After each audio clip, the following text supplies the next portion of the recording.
All right, let's get started. Sorry about that. There's a little bit of setup involved. Um, so, first off, did anybody try to access the video recording from last time? Yeah? Did you have any problem? Was the audio okay? Awesome. Whenever you have technical problem accessing resources on Canvas, let me know, okay? Generally, it goes pretty smoothly. A lot of stuff is automated, but there are still a few things that I do by hand. Like, for example, when we have a quiz or an exam, I don't make it so that you can immediately log back into the quiz or exam and see the solution, okay? And this is for the simple reason that I want everybody to be done with a quiz before I release the solution to some of you, okay? So some of the things like that have to be done by hand, because sometimes we have people with exception on the deadline and stuff like that. So that means that if it's done by hand, it has a chance to fail. I have a chance to fail at doing it, right? So if you log into Canvas, try to access something, it's not readily available, just post on Piazza and I'll fix it ASAP, okay?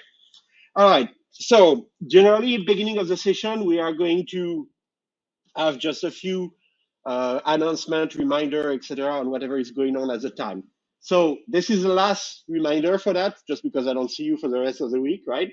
But Friday, 1 p.m., please, please, please don't forget, okay? You take that quiz, you are marked automatically present, and we don't have to do like ARC petition to reestablish you in the course and stuff like that. So keep that in mind. This is a 5 minute, some of you actually already took it, so kudos for that.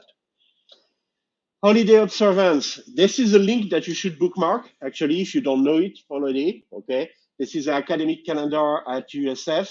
I think this is academic calendar at USF. It's going to list also all of the observed holidays. So if you don't know whether you are going to have class or no class before a given holiday, this is your reference. So make sure you bookmark that. Just a heads up, next Monday is Martin Luther King Jr. holiday. It's observed at USF, meaning no class, no TA office hours, no communication by Canvas or stuff like that, okay? It's like if the whole building was frozen closed, okay? So I'll try to give you a heads up like that when we have days where we don't have class, of course. I put all those announcements at the beginning of the slides of each lecture, right? So if you want to catch up on a lecture, see if there was an announcement, etc., it's always going to be at the beginning, and you should have to peruse only a few slides to know if there is something emergency-like that you need to know about. So here's where we are at in the course. We're at the very beginning. So last time we got rid of the logistical stuff, okay, the administrative aspect, how are we going to work together? There was a part of it that was about, okay, why do we learn programming, etc. That was a little bit on topic, but the rest was really logistic. Now we're going to get started with the actual fun stuff, okay? So we're going to get started with programming. Again, the goal for this class is, I'm assuming that you never wrote a line of code. So for those of you who already have a little bit of background, please bear with me, okay? But for the others, be reassured that the pace of the course is based on absolutely no prerequisite. This is a question I get every semester, right, by email, etc. I've never coded before. Can I take this class? Yes, definitely yes. So we're going to start with the very beginning. And instead of jumping in and writing code, what I would like to do is try to give you an idea of what happens when you write code, okay? At least as a student and also as a teacher, I like to give explanation about what is actually happening. Now, I understand that there are different types of learner, right? Some people like to just see how do I write, my code, how do I write my hello world and get it over with, etc. And some people want to really understand everything. Well, I'm going to try to take a medium approach, okay? I'm going to try to introduce you to the mechanism so that you know actually what's happening, and then jump quickly to taking it from the application developer perspective and just write some code. So it's up to you to pick and choose pretty much a part of the lecture that echoes the best with the way that you learn, okay? But I will try to cover my base by having the two approaches in here. So more specifically, what we have as a menu for today, we're going to discuss a little bit about what are programs.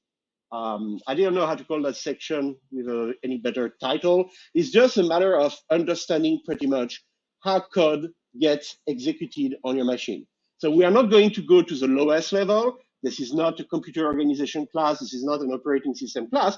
but I want still you to know a little bit more than I type something and something happens, because that's really like the hobbyist perspective on programming, okay?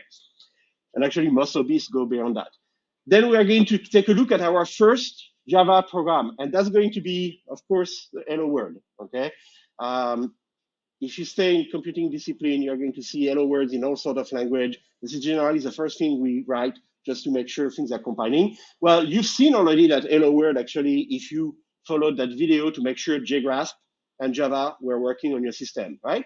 So what we're going to do now, we're going to take that code and I'm going to dissect it. I'm going to try to put a name on all the different elements that occur in that code. It's a very simple code.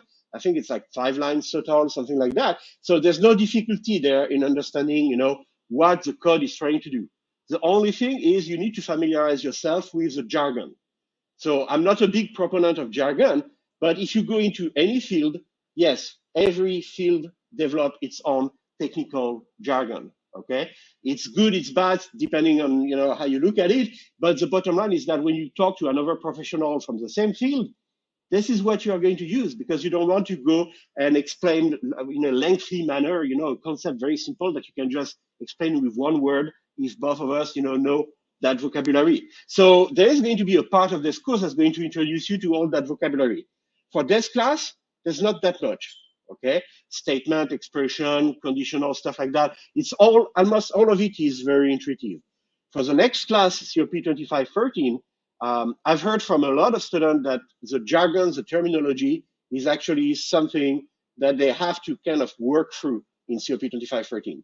When we try to explore object-oriented programming concept, there's going to be a lot more terminology, a lot more jargon, okay? But right now, we're just at the beginning, so you're going to see not that much jargon. We are going to run programs. Again, I'm trying to get everything I can. I'm trying to squeeze everything I can out of that hello world.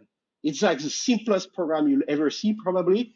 And I want to use it as an excuse to explain almost everything that happens to a computer program, without having us, you and I, to deal with a complex program. So we take the simplest program that we can, but we explain just about almost everything concerning its execution, its compilation, etc.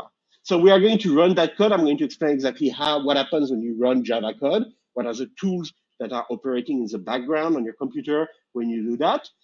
And then we are going to talk more about things that are going to be advices on how to write code in this class.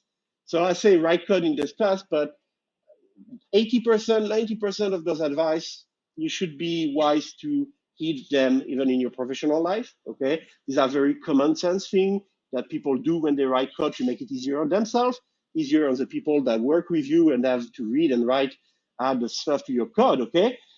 So we are going to talk about elements of programming style. So it's not as subjective as it sounds. I will point out the things that are the most subjective, and you can definitely really ignore them. But having some guidelines on how to write code from an aesthetic point of view is definitely not as subjective as it sounds when I state it like that, okay?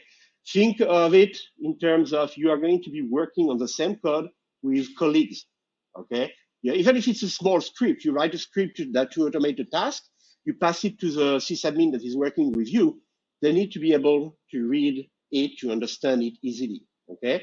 So there is an approach to programming that says sometimes too smart is just not good. Like if you write code in a way that is very, very smart, that pretty much showcases a very deep understanding of the language, of the architecture of the machine, etc. Yes, it's good. I mean, I like it from an intellectual perspective. This is actually very good, okay, and interesting. But in a workplace, then you're assuming that the next person is smart enough to actually pick up exactly your code. And actually, it's not a matter of smart enough. It's a matter of, do they think like you?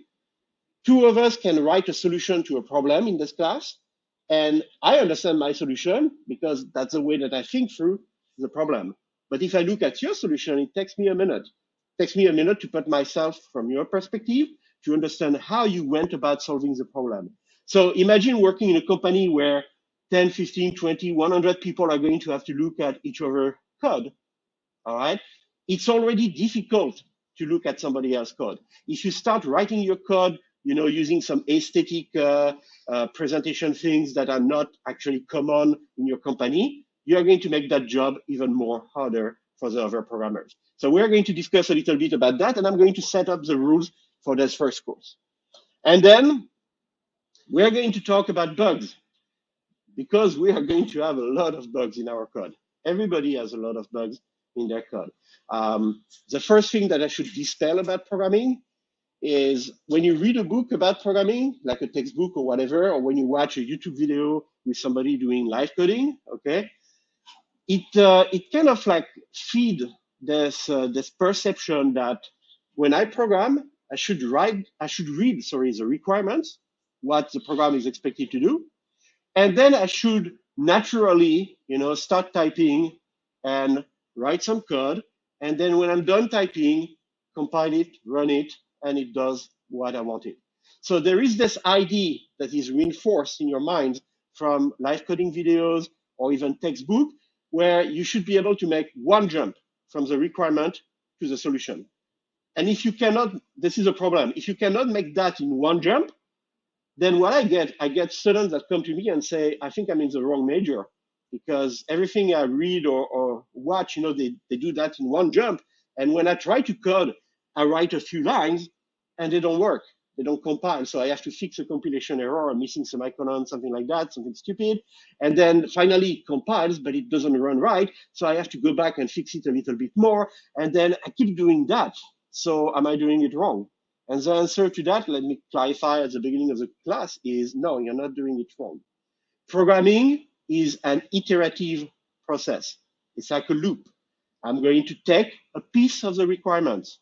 I'm going to code the code that is supposed to satisfy that part of the requirement. I'm going to make sure it compiles, and that's going to take me some back and forth if I forgot some parentheses, semicolon, whatever, if I made some sort of syntactical error.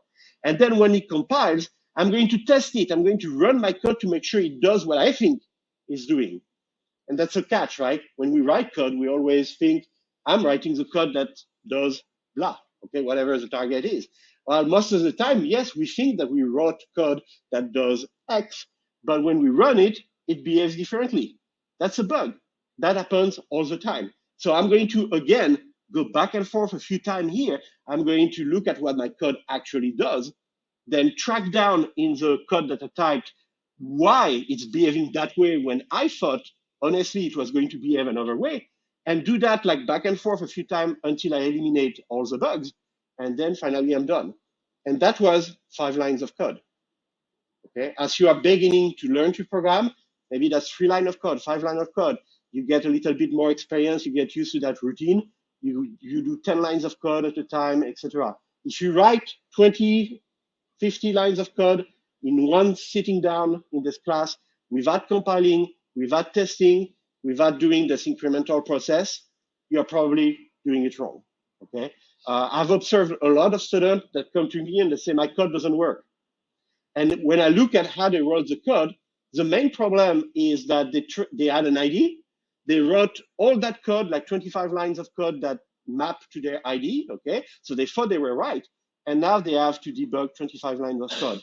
Trust me, it's easier to debug and correct 3 lines of code than 25, than 100, than 500, okay? Bottom line is you should not force yourself to just take the requirement and try to write the whole code and be done with it and hope it works.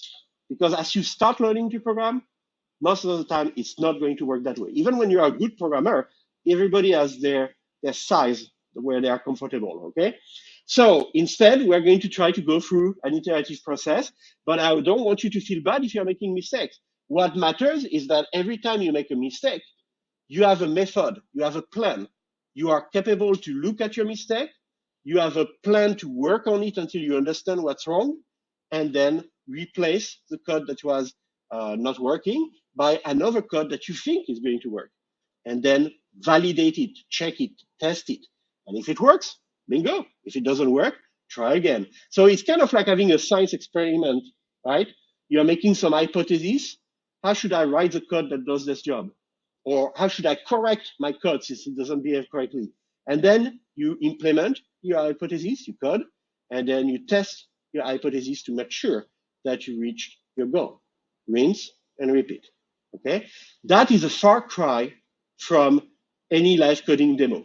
Everybody who does live coding, people do not do live coding blind. I don't do live coding blind in my class. People on YouTube generally don't do live coding blind. Live coding blind means you never seen the problem before.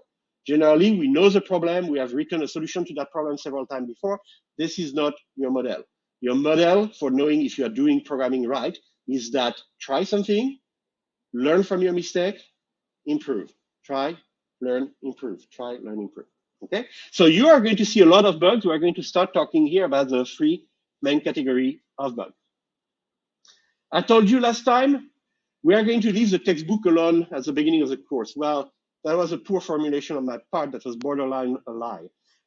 What we are going to do is, for the next 5 weeks or so, we are going to not rely on the textbook. We are going to do things a little bit differently to try to do a gentle introduction to programming, something even more gentle than what is in the textbook, okay? But for this first module, where we just get started, yes, I do want you to read the first chapter of the textbook, and only the first chapter for now. So for today's session, and I think we'll finish our module probably next session, this is your reading assignment. Again, it's not optional. Start reading right now as we go through the lecture, okay? Follow in the textbook as we progress in the lecture. This here is to make sure that everybody starts the course at the same level in terms of computer literacy. Okay, so we are going to go over basic understandings of what happened in the computer. Some of it I'm going to also present in the lecture. The other stuff is maybe a little bit more beginner-friendly stuff.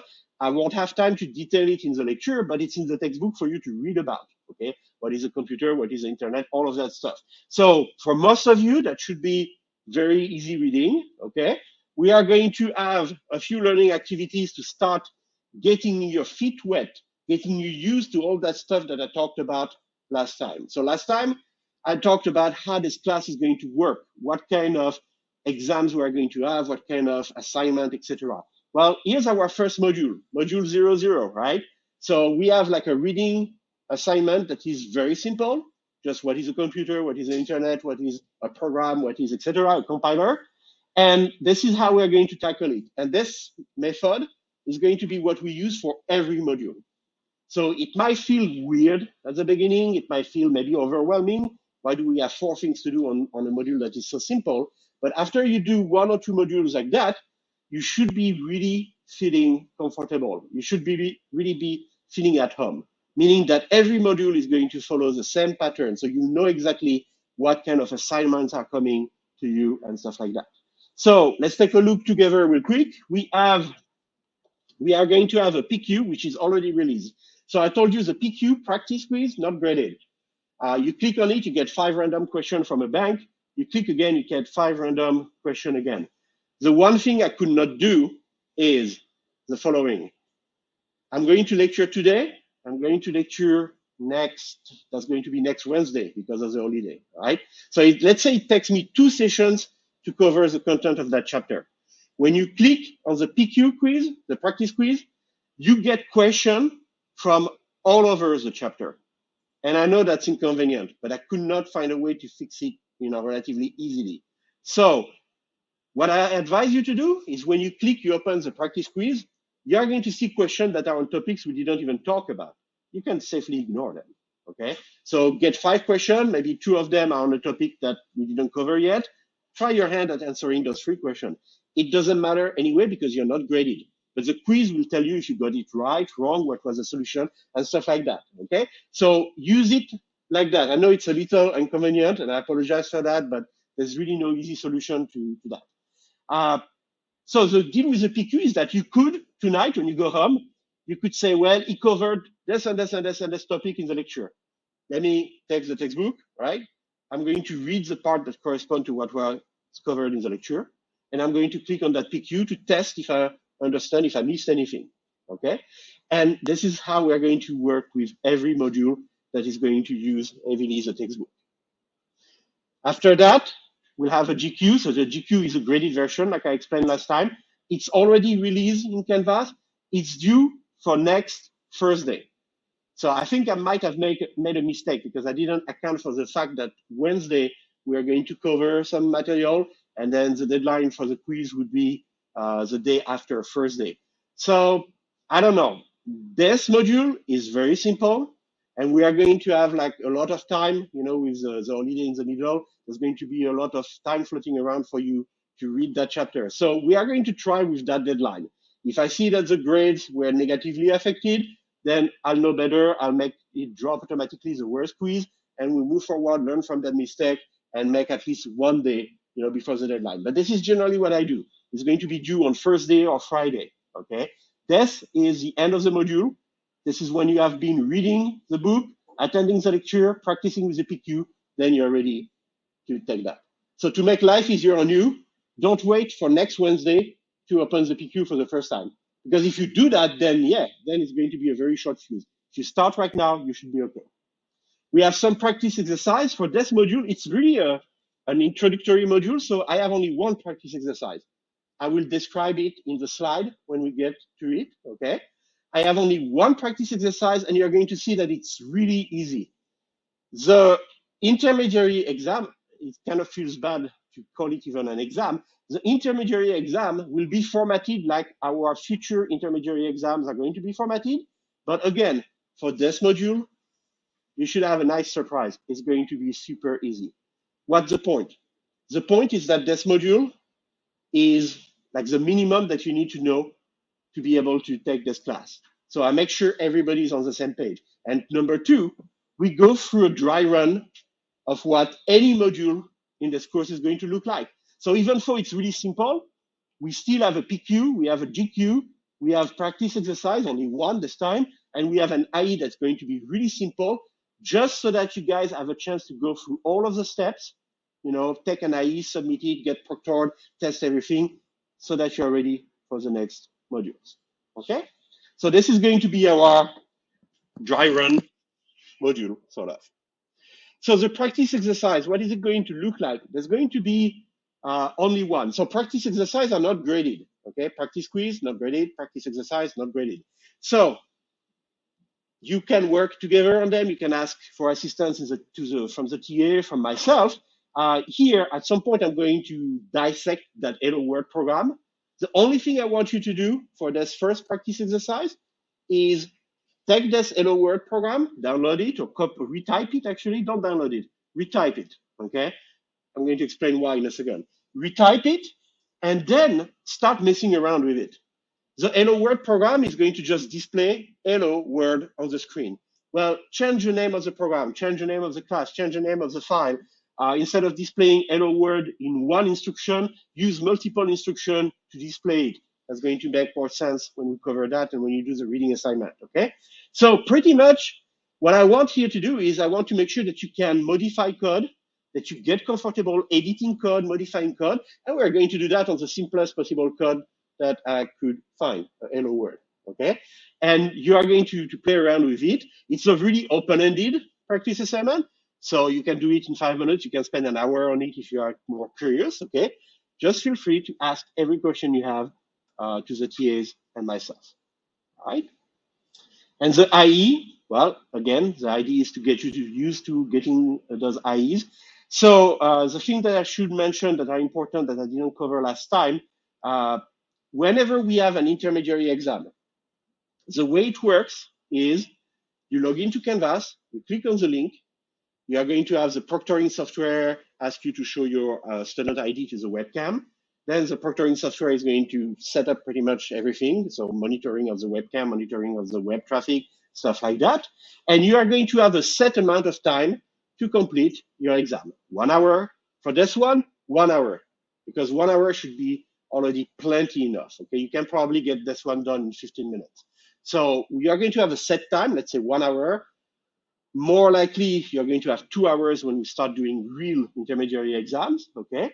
And during that time, you work on writing some code on your local machine. And before the end of the timer, you upload that code to Canvas. And that's it. And that's what the TAs are going to be grading, okay? So what happens if your ISP has a hiccup? What happens if you get disconnected? What happens if you hit the back button on your browser, get out of the exam, and then what? Well, the base solution is if you get out of the exam, that's it, 0 points. Okay. Is it a good idea to start getting 0 points to students for intermediary exam that totally are worth 40% of their grade for this kind of reason? Not really. Like I said, I prefer you to miss some points, to lose some points because of a misconception, something that you understood wrong. Because then when we fix the misconception, you get better. This kind of silly mistake, it's losing points for the wrong reason. You don't gain anything from it. So for that reason, in Canvas, I enabled something called multiple attempts for all the IEs, for the quiz also. So let me be absolutely clear about this. Every graded quiz that you take, every intermediary exam that you take, the final exam when you take it, these are single attempt only. You are only allowed to open them when you're ready to take that exam, take it, close it, and you're done. Okay, one attempt. You cannot open it Monday, then close it because it's scary, then come back Tuesday, open it again, try again for 5 minutes. And then, no, that's not how it works, right? You have to take it in one shot. So why do I enable multiple attempts? Just because if you get disconnected like that, immediately you can reconnect, okay? As long as we see a student getting disconnected from the exam for maybe 30 seconds, just the time to reconnect, 1 minute, something like that, as long as it's a short amount of time and we see that obviously there was a technical problem, we are wrong with it, okay? We still grade the attempt. If you get disconnected from the exam, we don't see you in the logs for 5 minutes or something like that, then you come back. No, there's a possibility that you sought external help or stuff like that. You were not proctored during that time, then we cannot accept your submission. So always make sure that your internet is working before to take an exam. Don't wait for the last minute. Don't wait for the last minute at 11 p.m. where there is a thunderstorm, in your neighborhood and stuff like that. Be smart about technology. Technology does fail. You have to be smarter than that. You have to be careful, okay? If something like that happens to you, reconnect immediately. Finish that exam, no matter what. And then when you are done, drop a little Canvas message. A Canvas message to me and all of the TAs. You can select, I want to message all the TAs in the class. So explain in that Canvas message what happened. My SP went out, my electricity went down, whatever happened. And we'll take that into consideration to the best of our capacity, okay? So that's going to be the process for taking any exam from now on. So now that we're done with this, let's jump into what programs are. So this is a definition from the textbook. It's a fairly good definition. Computer programs, known as software, are instructions to the computer. So that's the operational keyword, right? Remember when we talked about algorithm last time? I told you in this class we solve algorithmic problems, and algorithmic problems are problems where the solution can be described as a series of detailed steps. Okay, so here we are pretty much saying the same. Okay, a program is a series of steps, a series of detailed instruction to the computer on how to do. Then the textbook goes on to say you tell a computer what to do through program. Without program, the computer is an empty machine. All right, so just to be nitpicking a little bit, okay, it's not a bad definition. Think about it. Is the computer really inert? Is it really actually an empty machine that doesn't do anything? The computer is a hardware implementation of a very simple program. So your CPU is hardwired. It's actually hardwired to do something. The moment you boot it up, what it does is go to memory, fetch a little bit of data, interpret that data to see what instruction it corresponds to. Based on what the instruction is, for example, if the instruction is, hey, I want you to add two numbers together, go back to the memory, find the first number, find the second number, make the addition, store the result somewhere. So at the core of your CPU, you have what is called an instruction set. It's a set of very, very rudimentary things that a computer can do, like adding two number, multiplying two number, reading some part of memory, writing to some part of memory, stuff like that. And there is a very limited set of those instructions, okay? Those of you who heard, for example, of try to download an installer, like for example, JGrass, whatever, Java, and you hear about x86. x86 is the way we generally refer to all the instruction set for the Intel and AMD family of processors, okay? So all of those processors share pretty much compatible instruction set. So that means that the CPU is not completely empty. It's not like this definition implies, unable to do anything. It's actually a hardware implementation of a very small program, a very generic program that just says, fetch the next instruction, execute it, fetch the next instruction, execute it until you shut me down, okay? So we have already a program in hardware. What we are going to do in this class is we are going to implement program in software so that we can pass that program to the CPU. The CPU can take each instruction of our code, and now we can do anything, okay? Assuming that your programming language has enough features, you can compute anything that is actually mathematically computable on your machine. The second main point that the textbook makes is computers do not understand human languages. That's why you need to talk to them in a very special language, which is a programming language. Do you have a counter example of that?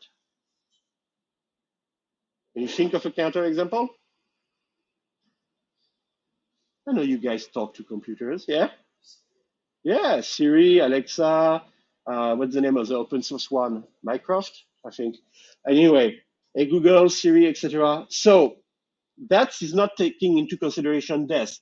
This is not the same thing that we're talking about, okay? What we're talking about here is at a lower level. At a lower level, if I want the computer to do something, if I want to tell the CPU to do something, I need to feed it specially formatted instruction. So I need to abide by the rules of a language, actually more than one language. I'm going to explain that in a few slides, okay? So I have to talk computer.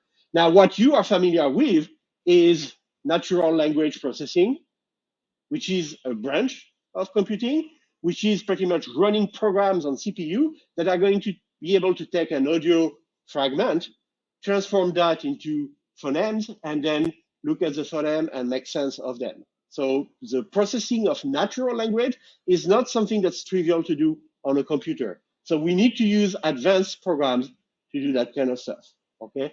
So nowadays, the most popular trend for that is to use a deep learning AI algorithm, pretty much.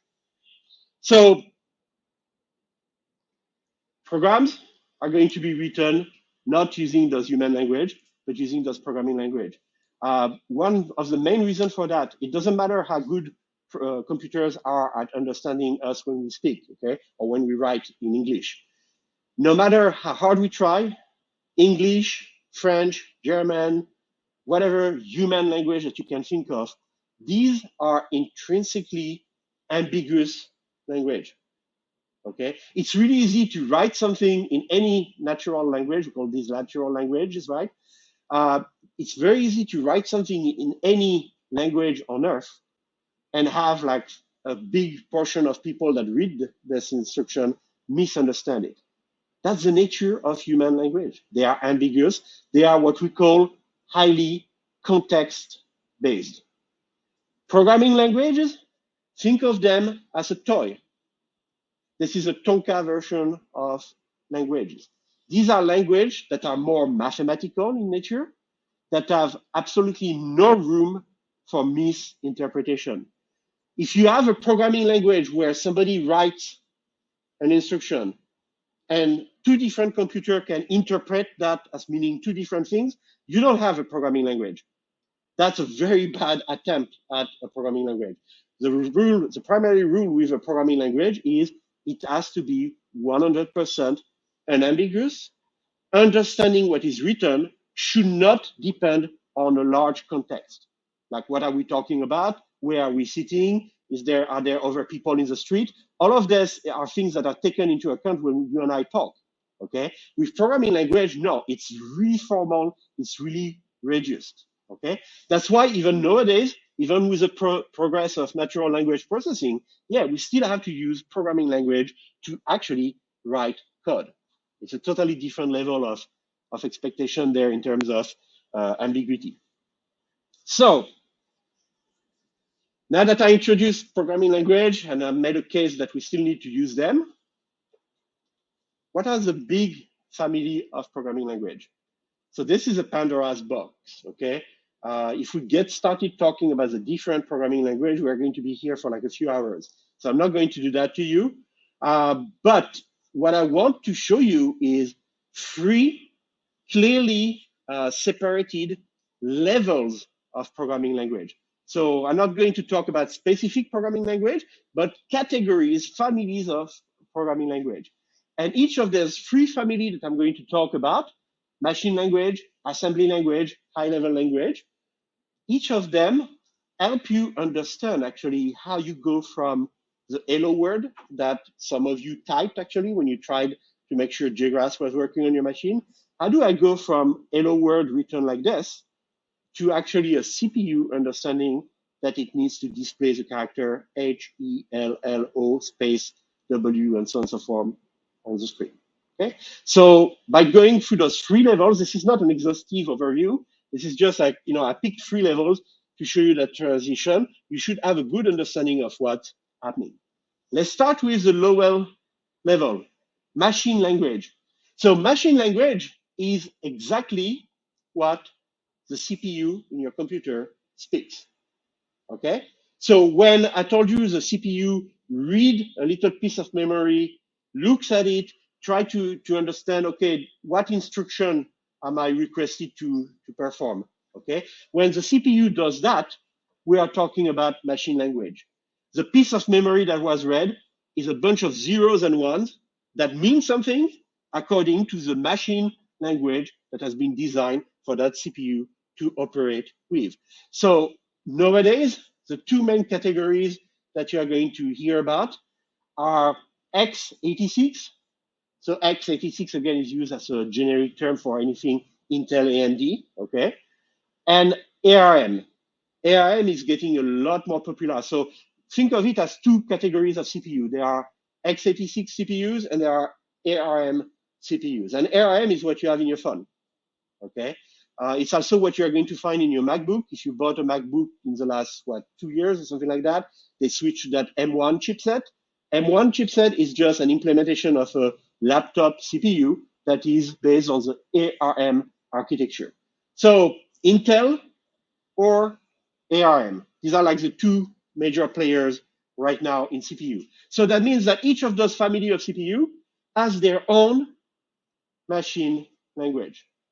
So when I talk binary to an Intel CPU, I rely on the fact that I know the Intel CPU has a certain set of instructions. When I talk binary to an M1 processor on a laptop, on a Mac, I know that I am converting those binary code into a specific subset of instruction for that computer, right? So different CPUs speak different language. What is the problem with this? Well, the problem with machine language is that it's binary code. It's literally zeros and one in memory. And the CPU is going to fetch, let's say a packet of 32 0 and 1 at this memory address. And it's going to literally say, okay, which instruction does this correspond to?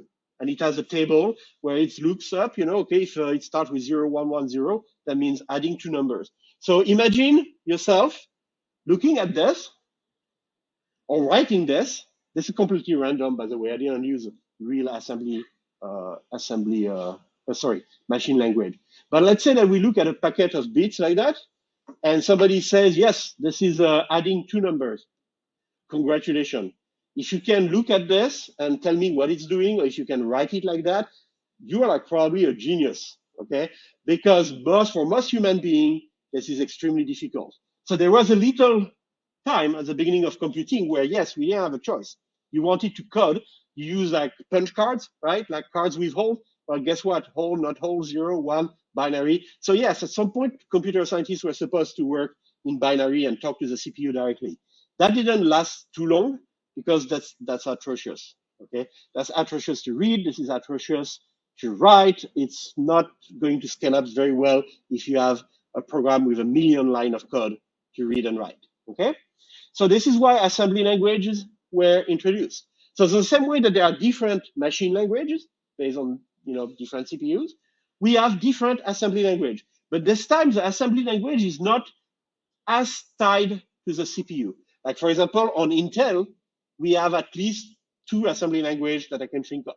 Okay, so you can have multiple assembly language on top of a given machine language. And the trick is when you write your code in assembly language, I'm going to have a tool that translates it automatically into machine code.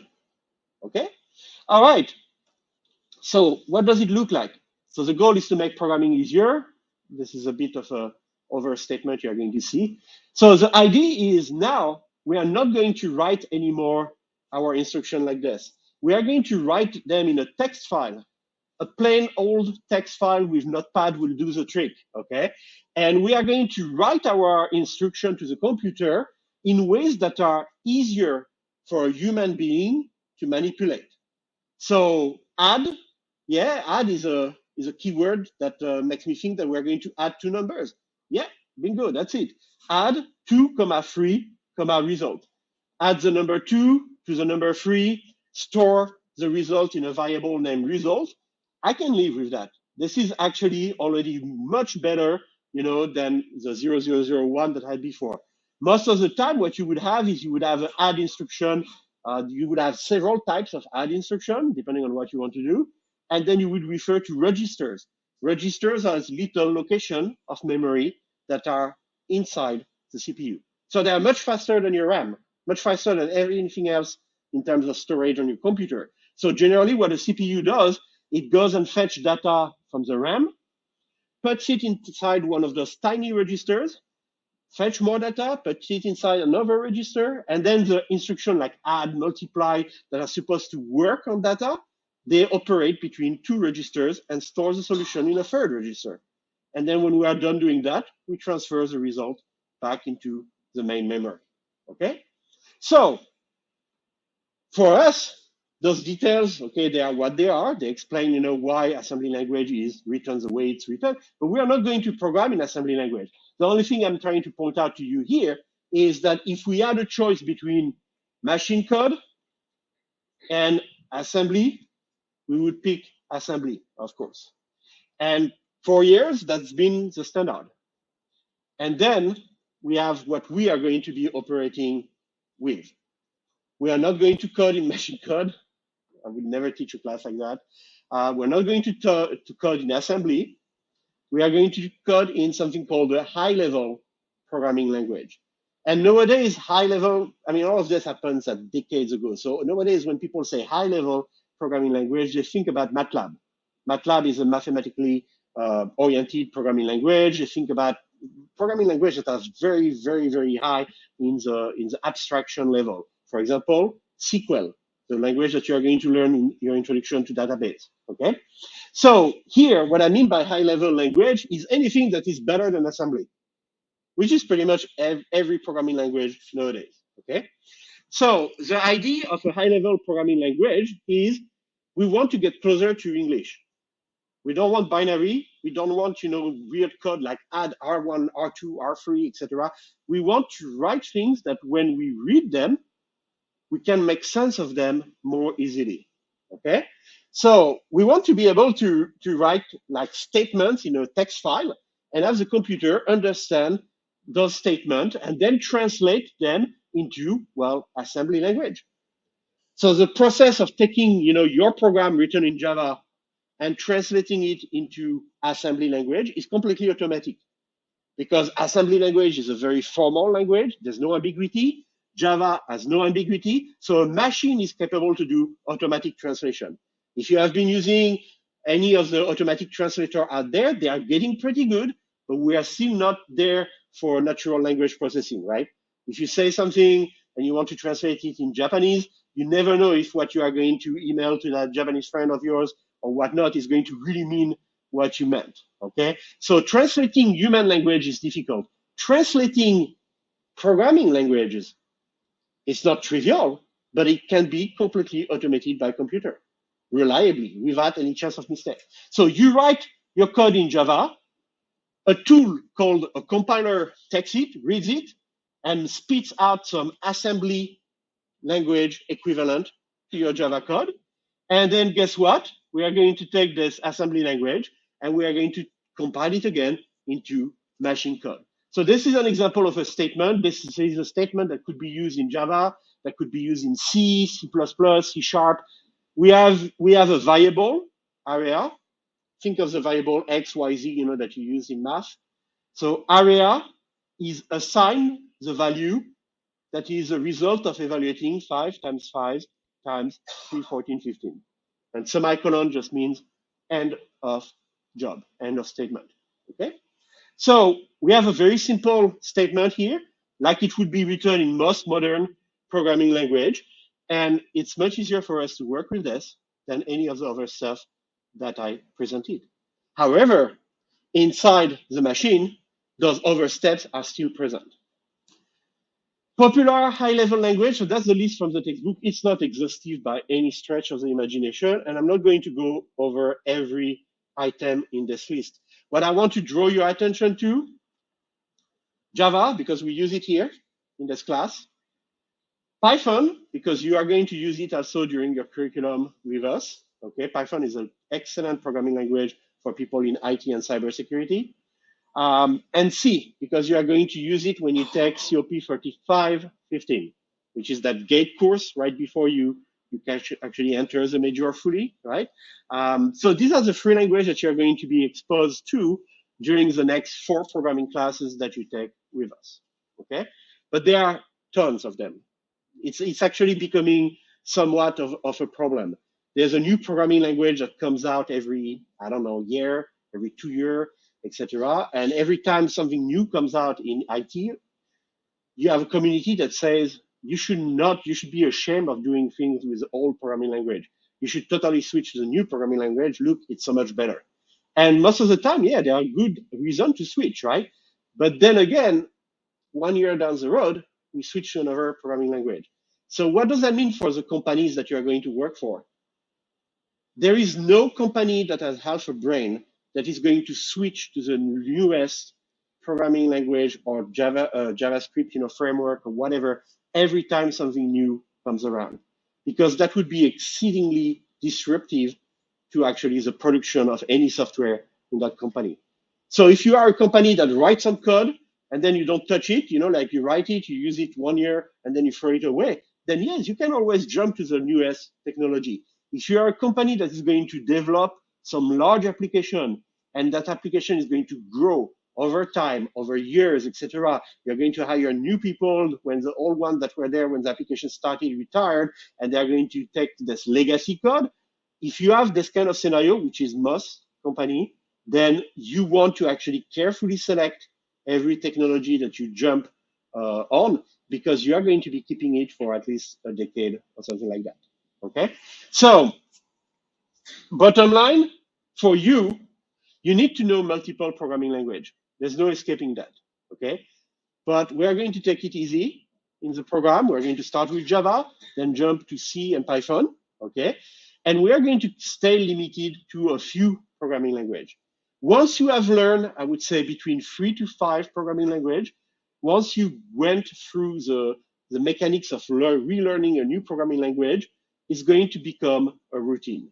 My goal is by the time you're done with COP2512 and 2513, I want you to be able to sit down in front of the manual for a new programming language or a series of tutorials and know already what question you want to ask. How are parameters passed?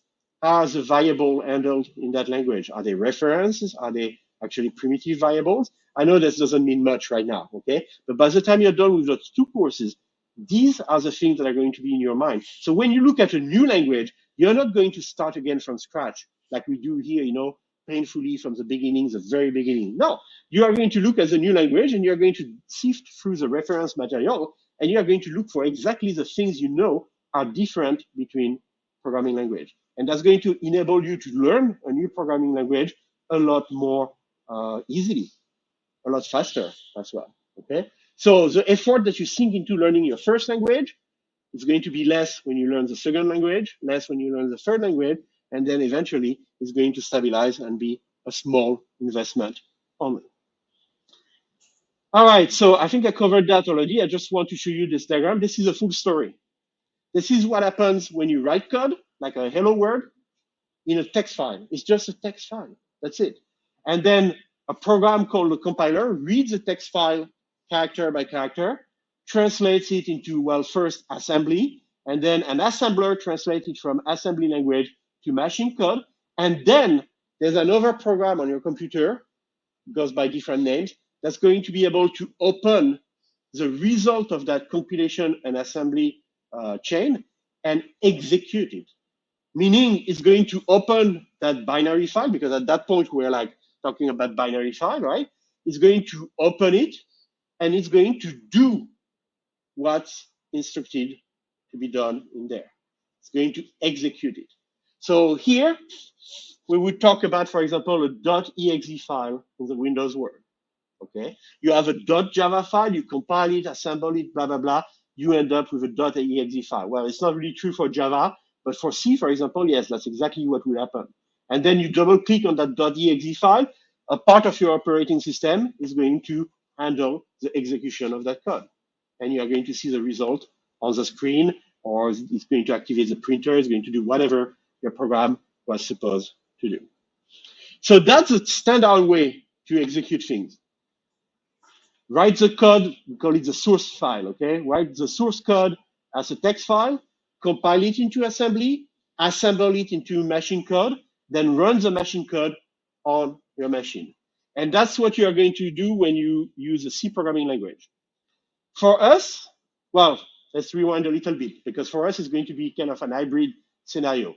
But the second way to execute code on a computer is called by interpretation. So the first way was compile, assemble, execute. Here, it's closer to what Python was doing in its early version. So you have still a source code file here that is plain text, but the chain has been considerably shortened. Okay, so there are programming language where you don't have to go through compilation, you don't have to go through translation to assembly language and then machine code. You simply write your code in plain text, and then you have this interpreter. So the vocabulary is a little different. The program that runs your code is called an interpreter this time, and it's going to read your code in Python or whatever and interpret it as it reads it directly. So without those translation, those automatic translation steps. So these are the two main family of programming language. We talk about compiled language, and then we talk about interpreted languages. Aren't we lucky? For Java, it's half and half. But to be honest, most modern programming language are going to be half and half. Okay, like Python started as an interpreted programming language, so there was no need to compile in Python. Nowadays, Python is half compiled, half interpreted, in the very same way that Java is. So I'm going to explain real quick how Java does it. You are going to see that this is pretty much a merge of the two approaches that I had in the previous slide. And that's going to set us up for the whole semester. Now you're going to have a picture of what happens between the moment you type your code in a text file and the moment you actually get to execute it on the computer. And as we encounter problems, bugs, it's going to be very important for us to know where in that chain of processing, where the bugs happen. Because there are bugs that are going to be due to the fact that, for example, the syntax is wrong. So the compiler will catch that. And there are bugs that are going to be due to the fact that what we ask the computer to do is wrong, and that the compiler will never catch it. It's going to be only when we run the code that we may observe that there is something a little wacky about it. Okay? So let's take a look at this diagram. It goes top to down. So what we have here, let's start here. We have our .java file. So our first step to write code is to create or modify some source code. How do we do that? We open in a text editor a text file that ends with .java. That's a convention, okay? So we are going to use JGraph. You could use Notepad. Okay, don't use Microsoft Word. It's a bad idea for other reasons that I'm not going to explain. But if you're curious, come and ask me at the end. But Notepad, for example, any text editor, pure text editor, simple text editor can be used here to modify your code. All right, it's just text. Then what we need to do is in Java, we need to compile that source code. So you start with a .java file, okay? Like something.java. This is your source code. And then the compiler is going to transform that into another file in the same folder. That file is going to be called something.class. So the same name as the original file, but instead of having the suffix .java, it has a suffix .class. And that is expressed, it's a translation in a different language. That language is called bytecode. Bytecode is what we called 2 slides ago a form of assembly. But I told you that assembly and machine language, they were geared toward certain CPUs, right? So what is bytecode geared toward? Is it geared toward an Intel family CPU or maybe an ARM family CPU? None of them. That's where Java and Python nowadays get a little creative, okay? Their ID, what has been allowing us to benefit from the advantage of interpreted language, but benefit also from the speed and efficiency of compiled language, is to try to do a little bit of both. So Java is first compiled to a .class file, okay?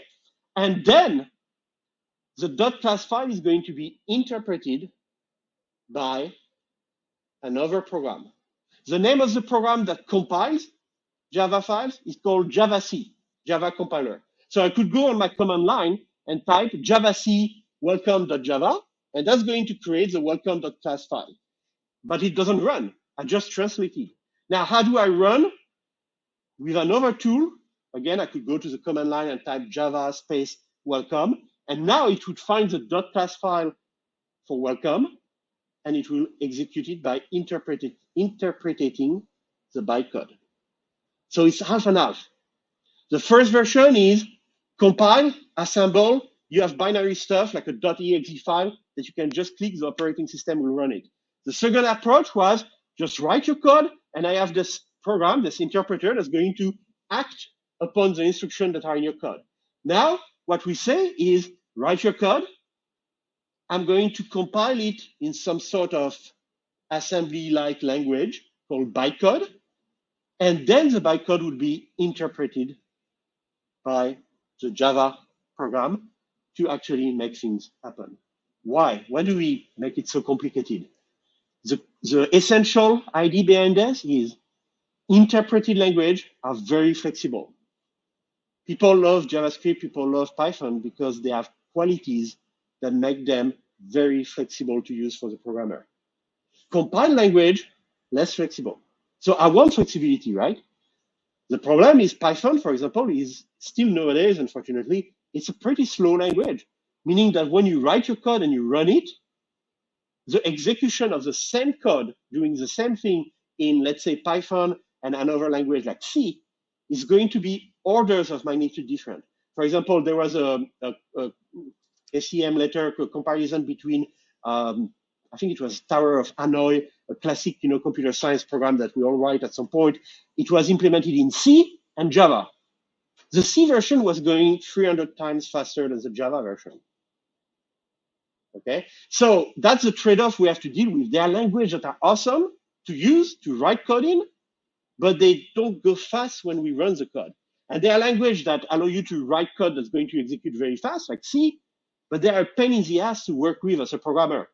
Okay, yes, you guys will have to work with C in COP 3515. Sorry about that. But bottom line is, even nowadays, we are still facing that trade-off. We still have to decide what we want to do. For example, the gaming industry, I'm not expert in that, but last time I checked, they are still operating mostly in C++. They want compiled languages. They want language that go fast. But when it comes time, for example, to make a user interface, like World of Warcraft has a user interface that is very scriptable, okay? When it comes time to allow, for example, user to write their own UI elements and add them to the game and stuff like that, they use languages like Lua, which are very slow compared to C. So every language has its own benefit, right? Easy to learn, easy to write code with, slow, harder to write code with, but very fast, and so on and so forth. So Java tries to make a trade-off between the two. It tries to be an hybrid approach, and that's like that for most modern programming language nowadays. Python is doing that nowadays too. Even though they are hybrid, Java and Python are not the fastest programming language out there by far, okay? But they have other advantages. All right, so Java, I already mentioned it supports, I already mentioned it's a modern programming language, it's a high-level programming language. It supports different programming styles. So in this class, what we are going to do is we are going to do the very basic, the most basic programming style, which is called procedural programming, okay? Procedural programming just means I'm going to write series of instructions, okay? And then I'm going to pack them into things that I call methods. And a method is just a way to have a group of instructions, put a name on it, so that I can call that group of instructions by just calling the name of the method. It's kind of like having a recipe book, right? You have a bunch of recipes in your recipe book. Each recipe has a title. When I want to refer to one specific recipe out of my book, I just use its name, and automatically I know that I have to follow all the steps in that particular recipe. That's the most basic view of programming, okay? This is also the one that's used by C. But you can do more in Java. Java is defined so that you can do that if you want, and that's what we are going to do. We are going to use a subset of Java this semester. But if you want, you can also do object-oriented programming. Guess what? This is what we are going to do in COP2512, okay? Still using Java. And to a certain extent, Java even also allows you to do something called functional programming. So procedural programming, object-oriented programming, functional programming. We'll have time to get into the difference probably in the next course, okay? But right now, what you need to think of them as is different styles of writing code, okay? And Java is accommodating for different styles of writing code, okay? Mostly object-oriented programming, but still. The one thing about Java that is important that still makes it relevant as a teaching tool is that a lot of time when you buy a book, like for example, a book on Ruby, a book on Groovy, these are like modern programming languages as well, they are going to start explaining to you what those languages do, how much better they are based on some sort of baseline. And most of the time that baseline is Java. Meaning that Java became so popular. I mean, don't get me wrong, some programmers hate Java, okay? But it's been so popular, it's been around for so long and has been used for so many industries that nowadays it's very easy for everybody to start explaining a new language by saying, you know what, this language, well, you know how Java does it this way? Well, we do it this way. And so that means that Java becomes a sort of common language among programmers, okay? If I want to explain something new to somebody, I'll probably use at some point a Java example just to tell them, you know, how bad Java is and how better my language is. But bottom line, it's kind of assuming, you know, that a lot of people in our industry have been exposed to Java. So for that reason, you know, you having like some exposure to Java, even if you don't use it ever again after those 2 introduction course, that's okay. But you'll have all the base concept and you'll have the lingo to talk to other people to learn new languages. Another thing that I need you to know about Java is that you remember when I said that we have a tool called javac. It compiles the Java file into a class file, the bytecode. It translates, right? And then when I want to run that bytecode, I use a tool called Java, and it executes, it interprets the bytecode. Okay, so Java, the tool named Java actually on your command line, is what is called the Java virtual machine. So that has nothing to do with, how many of you ever used a virtual machine, by the way? Yeah? Did you use VMware, for example, or something like that, VirtualBox? Does that ring a bell? Or maybe on Mac, there is another one, I never remember the name, but it allows you to boot a Windows machine on your Mac. Okay, so this is what you use. Okay, all of those are virtual machine in the sense that they are programs that are going to make other programs believe that they are running on the real hardware. Okay, so I have a Mac, I run that virtual machine, which name I cannot remember, and then I can install Windows inside, you know, pretty much like a partition on my hard drive or a file even on my hard drive, and make it believe that it's running on bare hardware. That's what a virtual machine does. Well, here, JVM, the Java virtual machine, is just referring to that Java program, okay, on your computer, the java.exe program. Because that java.exe program is going to read bytecode and interpret it as if it was a CPU. So it's not the same kind of virtual machine, okay? This one is grandiose, this one is very limited, but it's still called a virtual machine. So when we talked about assembly, and I told you, assembly language, they are generally related to some machine language, which are related to some CPUs, and I mentioned Intel and ARM, okay? Well, now, at the same level that you have Intel and ARM CPUs, imagine that you have something that is not a hardware CPU. It's just a purely software version of a CPU called java.exe, and this is what the JVM is. It's a virtual processor. So that java.exe file, it acts like a processor, it reads the bytecode file that you have been translating, and it executes it step by step.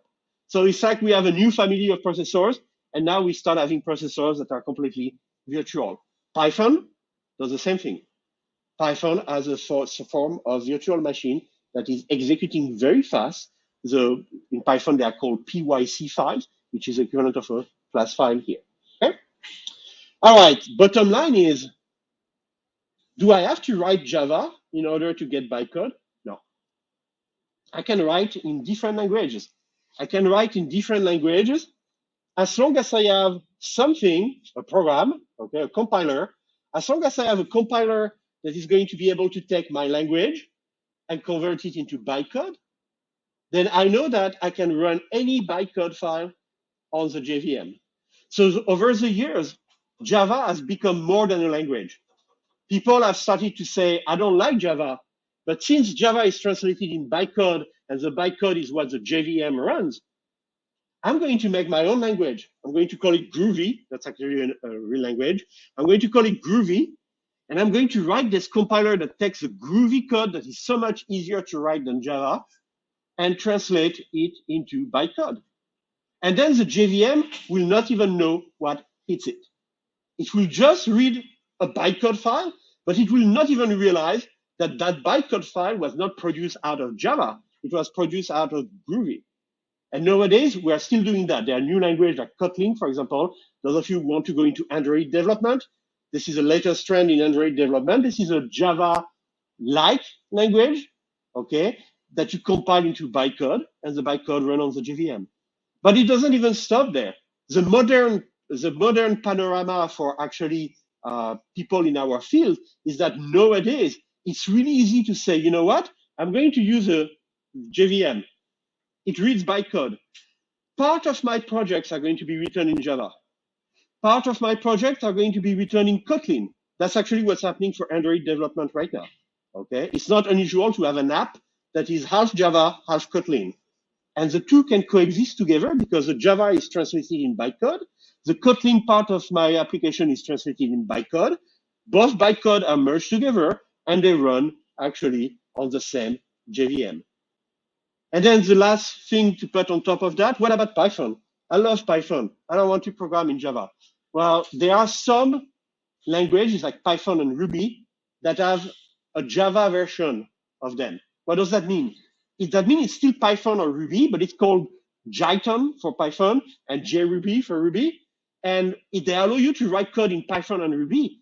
But what they do is that they compile it into bytecode so that then it can run on the JVM happily with every other language on the planet that can be compiled to bytecode.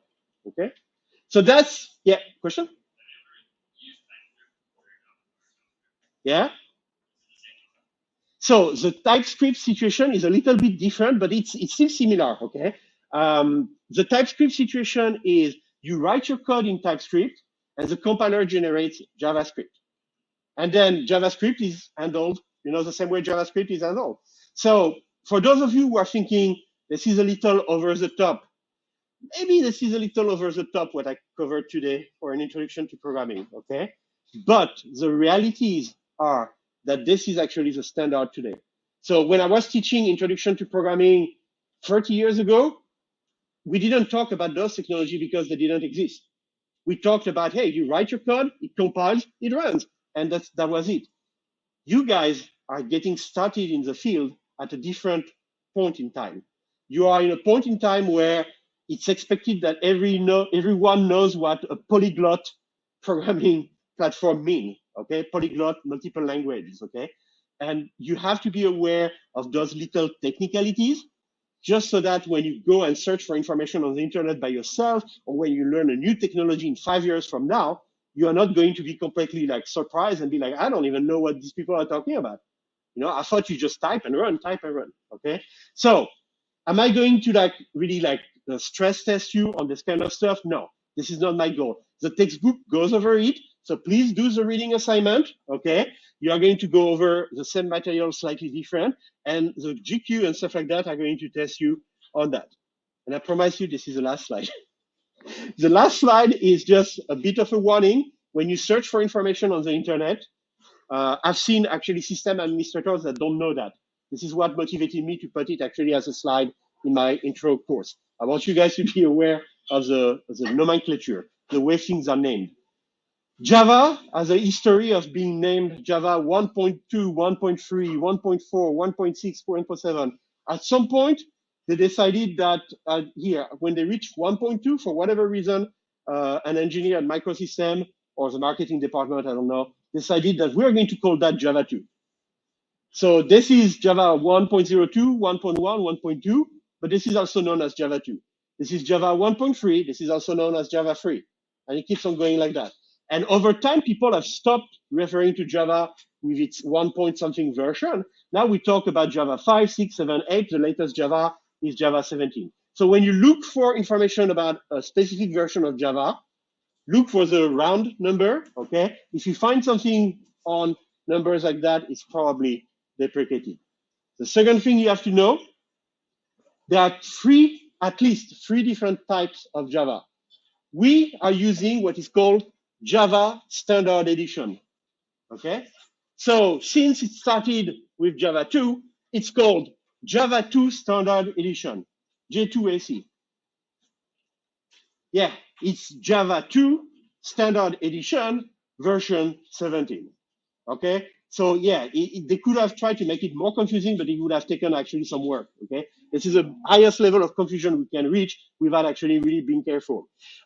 So that's what you need to know. Other than that, you will find on YouTube and Google, you will find allusion to J2EE Enterprise Edition, totally different beast.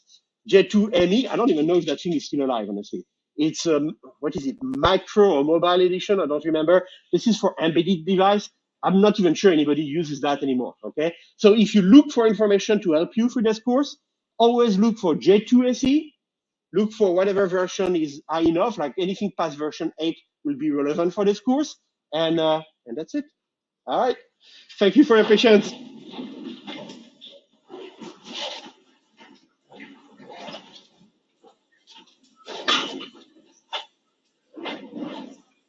All right, so I'm curious, how does word size